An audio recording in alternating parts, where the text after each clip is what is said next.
Tiniyak ni Governor Dr. Helen Tan na bibigyan tugon ng pamahalang panlalawigan ng mga kahilingan ng mga magsasaka at mangingisda sa bayan ng Katanawan. Sa isinagawang consultation sa mga ito ng pamahalang panlalawigan, ayon kay Governor Tan, basta kakayanin ng pamahalaan at ng sariling sikap program ay bibigyan ito ng katuparan. Like ganito kuya, hindi naman ako kailangang hinihintay. Basta nakuha mo na problema, yung mabigat lang yung paggawa ng seawall, no? Hindi ko kagad basta maibibigay sa inyo ang seawall, 'di ba? Magba-budget pa kasi 'yun para makakuha. Pero yung mga lambat, kaya kong bumili noon. So kaya kong ibigay 'yun. Hindi ko rin po kailangan maghintay ng pondo ng gobyerno noon. Basta may pera po ako, binibili po 'yan, alam ni Kuya. Bangka na, di makina, yes, lambat.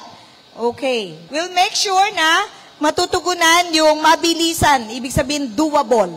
Yung kayang tugunan ng mabilis. Okay? Yung mabigat ay popondohan.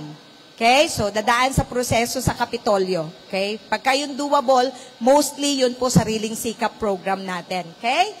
Samantalang sisimulan na rin ng pamahalang panlalawigan ang dagdag na pagkakakitaan ng grupo ng mga maliliit na mangingisda sa lalawigan.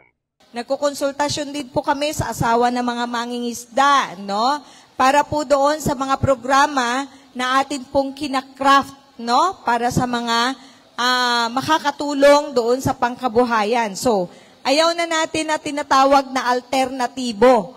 Dapat po ay kasabay. Tama po?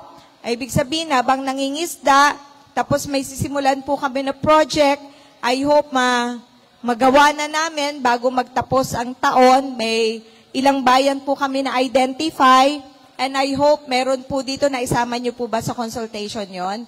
Yung meron tayong mga grupo po na mangingisda na magsama-sama na gagawa po tayo. Ako na nga po nagpagawa nung size ng commercial na fishing, tapos ititrain po at mag-ooperate sila like a commercial fishing, no? So, yun po yung mga pinagsama-sama na small fisher folks, mga maliliit nating mangingisda, no?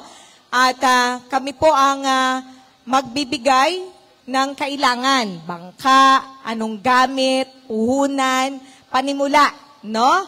Para po matutulungan, ika-capacitate po natin, no? So, yun po yung bago naming project. Ang paunang project namin ay sariling sikap program ko kasi wala pa po kaming pondo doon sa provincial government.